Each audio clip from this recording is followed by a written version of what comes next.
Salut! Alors aujourd'hui, dans cette vidéo, je vais te cracher toute mon histoire. Eh petit, tu vas cracher le morceau et nous raconter toute ton histoire. Toute mon histoire? Toute ton histoire. Toute mon histoire. D'accord, je vais vous la dire. En 9e, j'ai triché à la compo d'histoire et géographie. En 8e, j'ai fauché la moumoute de mon oncle Masque et je l'ai collée sur ma figure pour jouer Moïse à la fête de mon cours d'hébreu. Et en 7e, j'ai fait tomber ma sœur Heidi dans les escaliers et j'ai fait punir le chien. C'est pour ça que ma maman m'a envoyé dans une colosse spéciale pour les enfants trop gros. Et alors un jour au déjeuner, j'ai craqué et je me suis goinfré et ils m'ont foutu à la porte. Je suis Cédric du blog J'optimise mon site internet. C'est parti!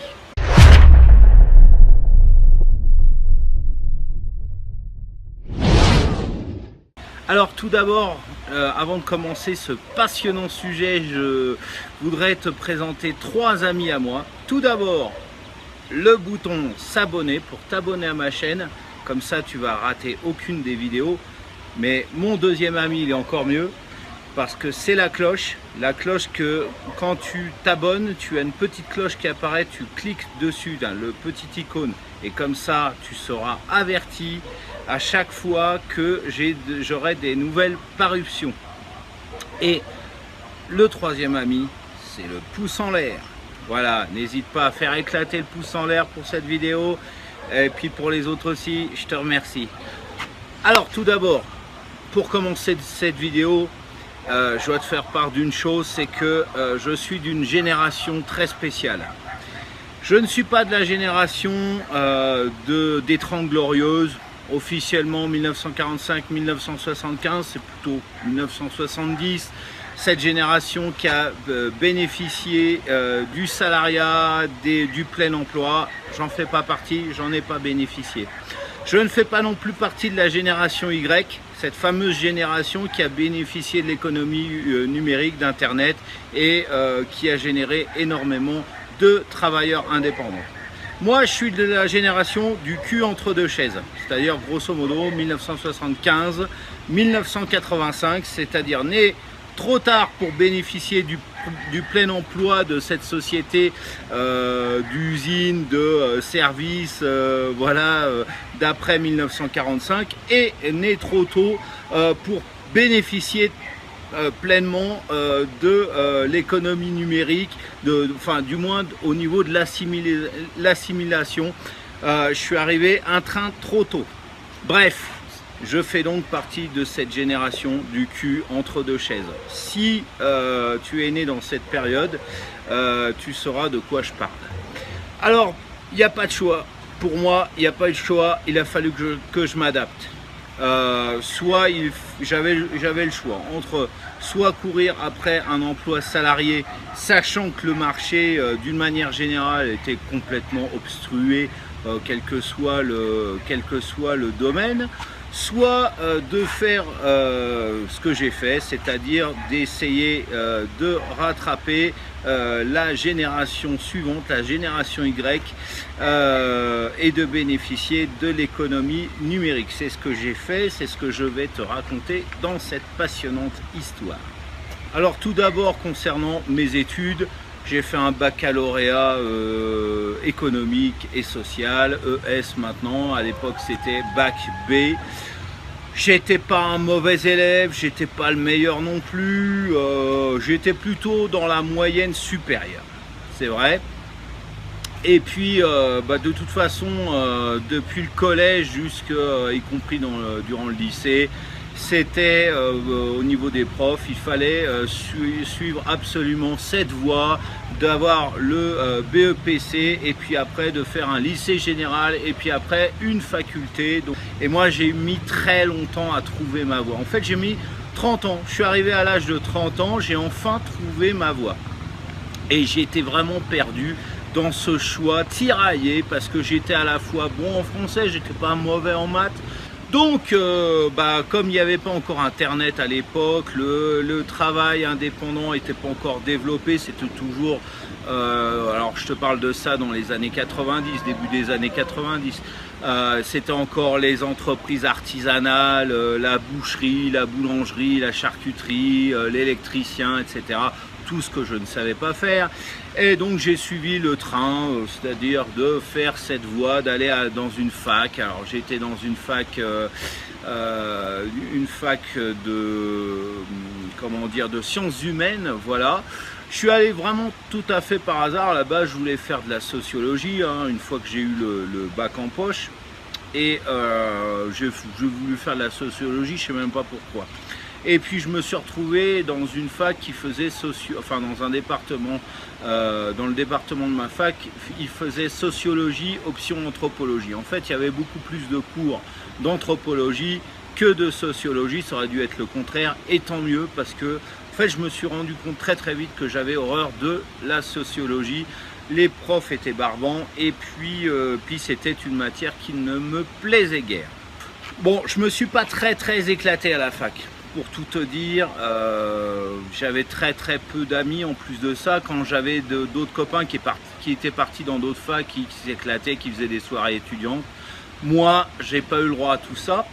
Et c'était études, je rentrais dans mon village tous les week-ends, donc je voyais mes copains, mais voilà, c'est les soirées étudiants, j'en ai très peu bénéficié, si à la fin de mes études, mais voilà, c'était pas alors moi j'avais tout le côté barbant, par contre le côté positif je l'avais pas, et plusieurs fois j'ai voulu me barrer de cette filière dont je sentais que c'était pas fait pour moi.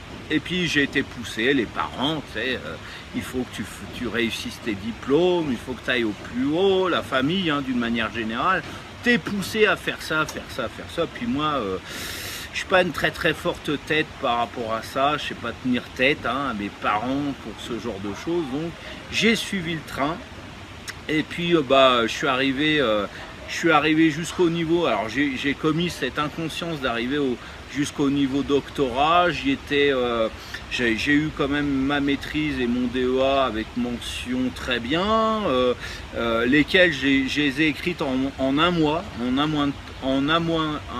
un mois de temps, je vais y arriver, voilà, 170 pages à peu près, 170 pages en moyenne, mais toujours est-il que voilà, j'étais content, et puis j'ai été poussé, mon directeur de recherche aussi me poussait pour dire voilà, tu vas aller jusqu'au doctorat, et puis après tu pourras aller rentrer au Collège de France. Enfin, il me pressentait une carrière vraiment génialissime dans ma discipline. Sauf que ça s'est pas passé comme prévu, parce que les belles promesses c'était bien, et puis en fait j'ai jamais pu passer ma thèse de doctorat parce que ma thèse était controversée. Alors j'ai fait des recherches, alors depuis la maîtrise en fait je me suis spécialisé dans la culture tibétaine, et après au niveau DEA et après doctorat sur les réfugiés tibétains du Népal. Et c'est pour ça que j'ai atterri en 98, j'ai fait mon premier voyage de recherche au Népal, et je me suis réellement passionné par contre pour ce pays. Voilà, c'est un détail qui va préfigurer par rapport à la suite, et une question qu'on me pose souvent: pourquoi tu vis au Népal? Voilà, il y a la réponse là, c'est que réellement c'est un pays que j'ai adoré quand je suis arrivé ici. Bref, toutes ces études, toutes ces écritures, cet engloutissage de livres, de chercheurs, de livres de philosophie, j'en ai bouffé des trucs coton, et ça m'a mené à la case chômage de longue durée. Donc je suis arrivé à la fin, alors j'étais surveillant en collège et en lycée, puis mon contrat est arrivé à la fin, donc ça c'était en 2002, et du coup je me suis retrouvé sans rien, donc case Pôle emploi, tout ça, puis je trouvais pas de boulot. Puis finalement j'ai réussi avec, alors à la fois par le bouche à oreille, et puis dans des agences via l'intérim, j'ai réussi à trouver des petits boulots, mais c'était jamais des trucs, c'était des trucs qui étaient complètement à l'opposé de ce que je faisais. J'ai fait de la maçonnerie, j'ai dégrafé des grillages pour le chantier TGV entre la ligne Paris-Strasbourg. J'ai fait quoi? J'ai tondu de la pelouse entre les vignes aussi, ça c'était super intéressant. J'ai fait vraiment des boulots de merde comme ça, mais en même temps il fallait que je gagne ma vie, donc j'ai fait ça et je me suis éclaté. Dans la maçonnerie, ceci dit, j'ai pas bossé dans le parpaing de bas, j'ai bossé dans la maison, dans l'ancienne maison de la femme de Jean de La Fontaine. Donc, enfin, c'était limite un monument historique, et j'ai appris la maçonnerie, mais par le biais monument historique. Limite compagnon de France, donc compagnon du Tour de France. Donc j'étais assez content. Par contre, c'était des trucs enfin un univers, si tu veux, où je voyais du concret, où le savoir, bah, tu voyais le résultat directement. Mais enfin bon, c'était des boulots vraiment de ci, de là, 2 mois je bossais, ou 15 jours je bossais, et puis je m'arrêtais un mois, et puis voilà, ça a été vraiment une période vraiment très précaire, faut dire ce qui est, c'était vraiment précaire. Et puis un jour, je vais chez Monsieur Pôle Emploi, et puis j'allais tout le temps sur les ordinateurs pour trouver des nouveaux emplois, ou alors de temps en temps faire chier les conseillers. Ouais, vous avez rien pour moi. Non, on n'a toujours rien pour vous. Regardez un petit peu les fiches ou sur le site internet, enfin bref, toujours la même rengaine. Et puis bah, il y avait une section que j'avais pas regardée, c'était là où il y avait les formations. Et puis je prends un classeur comme ça, vraiment par hasard. Alors au début, pour tout te dire, au début je voulais me réorienter dans le cinéma, parce que j'ai toujours été passionné de cinéma et je voulais faire une école de cinéma, sauf que ça coûte bonbon, et j'ai jamais eu les moyens financiers, ni je me suis jamais donné les moyens, faut dire ce qui est, pour faire une telle école. Et c'est vraiment un truc qui m'a manqué, enfin vraiment, parce que aussi faut te dire aussi, en anthropologie, j'ai touché à la caméra. Je suis rentré dans le domaine du multimédia d'une manière générale via la vidéo. Et on faisait des documentaires, on faisait beaucoup de documentaires. J'en ai tourné pas mal d'ailleurs durant mes séjours de recherche. Et voilà, c'était quelque chose qui m'a toujours... Et puis le cinéma d'une manière générale m'a toujours passionné. Mais bon, j'ai dû laisser passer cette vocation. Et je prends un classeur, alors on revient au Pôle emploi, je prends un classeur et je vois formation internet. Et on était donc début 2000, ça commençait à se développer, c'était pas encore développé comme maintenant, mais déjà ça commençait à décoller quand même. Hein. Durant les années 90, c'était des balbutiements, mais vraiment ça commençait à se démocratiser, surtout avec l'arrivée de la DSL à ce moment-là. Et tout aussi par hasard, avec le même hasard que j'ai voulu faire de la sociologie parce que ça sonnait bien, j'ai pris ce classeur et puis je tombe donc sur une formation pour développer des sites internet. Et puis je me suis dit, putain, ça a l'air génial ce truc-là. Donc j'ai regardé, et puis je me suis dit, tiens, pourquoi pas? Et vraiment dans un lâcher-prise total, je ne m'étais pas posé 36 000 questions comme auparavant. Ah ouais, je veux faire médecin. Enfin non, j'ai jamais voulu faire médecin. Tout petit, quand j'avais genre 7 ans, 8 ans, je voulais faire cosmonaute. Voilà, ça faisait marrer tout le monde. Et puis après, bon, je suis passé de journaliste à comédien à commercial, enfin bref. Je suis vraiment passé par toutes les idées de profession. Mais toujours en m'interrogeant, et puis en me disant, ah ben non, je vais pas pouvoir faire ci ou ça. Et puis la famille aussi m'a bien aidé à ce niveau-là. Tu vas croire que je hais mes parents, mais non, pas du tout. Mais à chaque fois que je sortais une idée, on me disait toujours, ah ouais, mais ça, pour ça, il va falloir que tu fasses des études, ou alors va falloir que tu partes à l'autre bout de la France, ou alors il faut parler chinois couramment, ou alors, enfin, on me donnait toujours des contraintes pas possibles. Enfin, on se focalisait, mes parents se focalisaient sur les contraintes, ou alors tu vas devoir être bon en géométrie, ou ce genre de truc. Et du coup c'était frustrant. Du coup, je me disais, bah non, je vais pas faire ça. Mais là, pas du tout. Je me suis pas dit, ah, il va falloir que j'apprenne des maths, ou réapprenne des maths, ou alors il va falloir que j'apprenne la programmation. Ce qui à l'époque me révulsait totalement, la programmation. Et donc voilà, je me suis pas du tout posé de questions. Et j'y suis allé. Alors j'ai fait, pour faire une formation, pour te justifier que tu étais anthropologue et que tu veux faire du développement de site internet, tu dois passer devant une multitude de connards et de connasses qui n'y comprennent, enfin qui sont payés pour faire chier le monde, et voilà, tu dois te justifier par rapport à ça que tu ne gagneras jamais ta vie, ou alors dans 10 ans en faisant ce que tu fais et que tu veux absolument changer pour quelque chose qui te plaît de mieux. Et toutes celles et ceux qui ont fait des tentatives de reconversion, qui sont passés par ce chemin, s'ils regardent cette vidéo, ils me comprendront totalement. Bref, alors, formalité administrative après formalité administrative, j'ai réussi à décrocher une formation, cette formation de développement de site internet. Alors j'avais le choix entre deux villes, Senlis et Compiègne dans l'Oise. Et bon, j'ai choisi Compiègne, et ça a été vraiment, alors ça a été une formation intensive parce que c'était 2 ans de formation normalement, mais qui était concentrée en 6 mois. Je peux te dire que j'en ai chié. J'étais avec des gens en majorité qui étaient beaucoup plus jeunes que moi, donc qui avaient beaucoup plus de facilité. Même s'il y avait que 5 ans de différence, ils avaient quand même beaucoup plus de facilité. Je me souviens qu'à l'époque, je bossais quand même 17 heures par jour. Alors j'étais le dernier parti au centre de formation. Les cours finissaient, je crois, à 6 heures, mais je restais 1 heure ou 2 de plus. J'habitais vraiment à 2 pas en plus du centre de formation. J'avais trouvé un logement vraiment juste à côté, c'était vraiment génial. Et donc du coup je pouvais rester plus longtemps, et j'apprenais. Et après, quand je rentrais, alors je me faisais ma bouffe, et puis j'avais une petite piole, et après je continuais à rebosser sur mon ordinateur.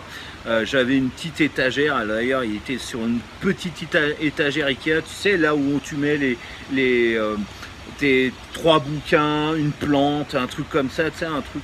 Et ben moi j'avais mon ordinateur là-dessus, et j'étais comme ça pour bosser, mais je m'en foutais, il fallait que je bosse, j'en voulais, et c'était réellement à partir de ce moment-là que j'ai su ce que je voulais faire. Donc j'en ai chié. Ma formation, mon diplôme, je ne l'ai pas eu haut la main, je l'ai eu juste, mais j'y suis arrivé. Ensuite, c'est trouvé une période hybride, où en fait j'ai accumulé à la fois un emploi salarié parce que j'ai trouvé un CDI, j'ai bossé à l'aéroport Roissy-Charles de Gaulle. Voilà, je faisais des contrôles de passeport pour les États-Unis. J'ai bossé pour des compagnies comme Air France, pour ne citer qu'elle, Delta Airlines. J'ai fait surtout ces 2 compagnies-là. Bref, j'ai accumulé ça, et en même temps, je voulais vivre du site web. Alors j'avais ce boulot alimentaire, mais je voulais quand même développer mon activité. Alors j'ai fait un stage de création d'entreprise. Voilà, j'avais créé ma petite entreprise indépendante. Alors à cette époque-là, il n'y avait pas le statut d'auto-entrepreneur. Il est venu 6 mois après. Si j'avais su, enfin j'ai eu la rage, si j'avais su, j'aurais attendu 6 mois. Bon, c'est tout, c'était comme ça. Donc je travaillais vraiment à côté, et puis avec tout ce que je savais, je me rendais compte, tout ce que j'avais appris, il fallait que j'en apprenne encore. Donc j'avais des fois des journées super longues où je me levais à 3 heures du matin pour apprendre. À 6 heures, je partais au boulot, et je revenais à 19 heures chez moi. Je revenais même à 9 heures chez moi, oui, plutôt. Et hop, je faisais des journées comme ça, pas possible. Ou alors des fois, j'allais au boulot, je devais me lever à 3 heures du matin.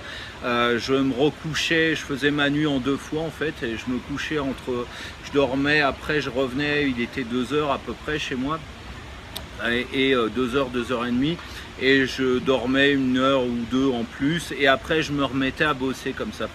Donc voilà, bon, cette entreprise pendant ces 5 ans, j'ai connu, alors si tu regardes mon site internet, et puis peut-être dans certaines vidéos j'en ai parlé, je n'ai connu que des clients galères pendant 5 ans. Voilà, des contrats galères, des clients galères, des boulets, je les ai accumulés, et puis en fait je me suis rendu compte après coup que c'était moi le boulet. Je ne savais pas dealer avec mes prospects, et je m'attirais tout un tas de gars qu'il fallait, de personnes qu'il ne fallait pas, je ne savais pas traiter avec, et réellement je n'ai été que d'échec en échec. Il n'y a pas eu une seule mission qui qui eût été un succès, sinon faire des cartes de visite. Alors ça, oui, les cartes de visite, je savais bien gérer, mais c'est tout, c'était tout.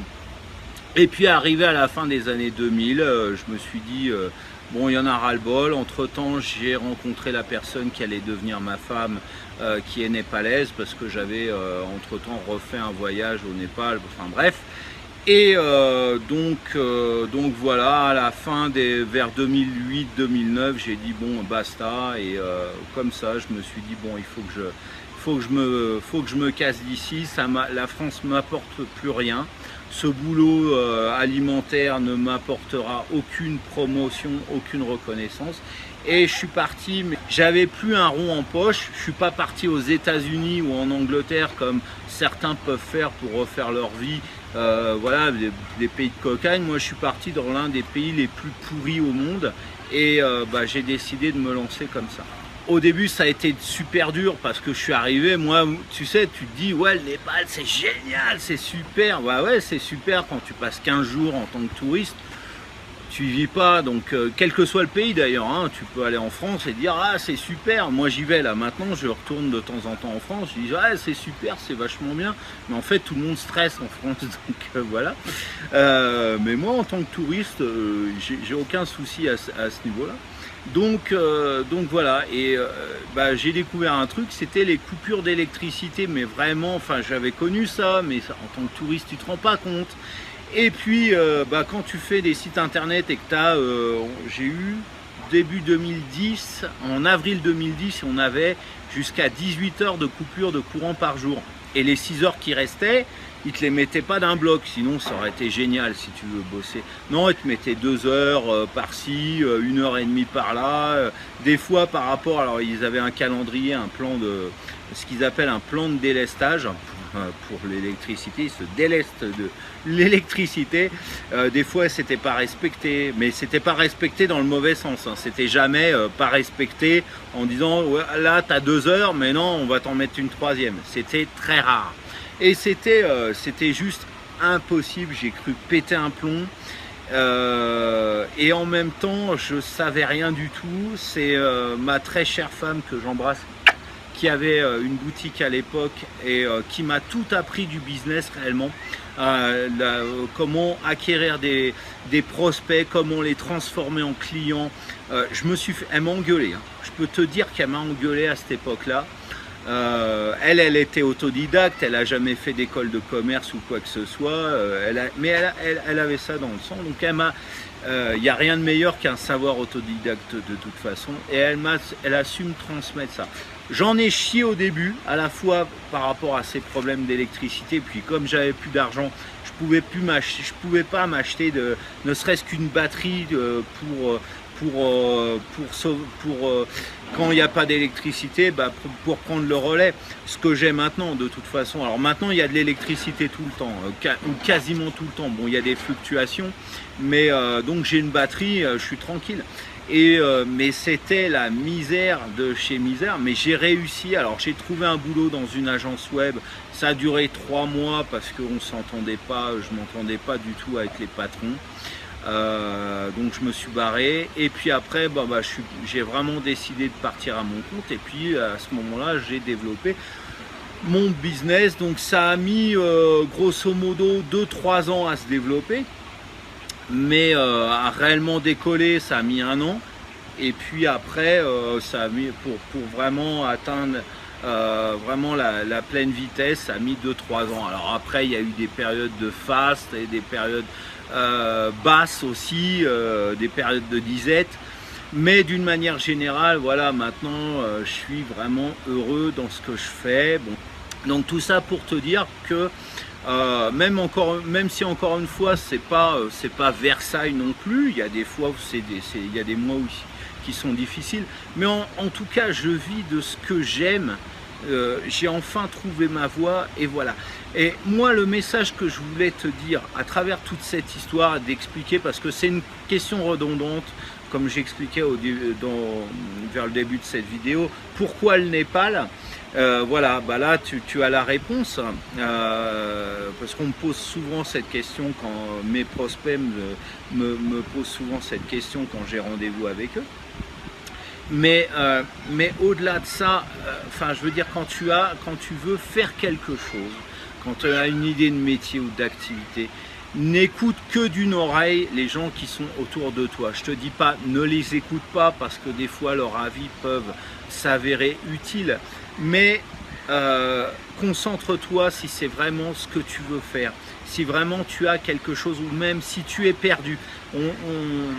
On connaît malheureusement tous plus ou moins cette période où bah voilà, on a lâché un métier, on est sans emploi ou le métier nous a lâché aussi et on se dit mais qu'est-ce que je vais faire, qu'est-ce que je vais faire de ma peau, et pendant plusieurs mois on hésite, on cherche, ah ouais je ferais bien ça, bah non ça pas possible, mais d'une manière générale écoute ton cœur.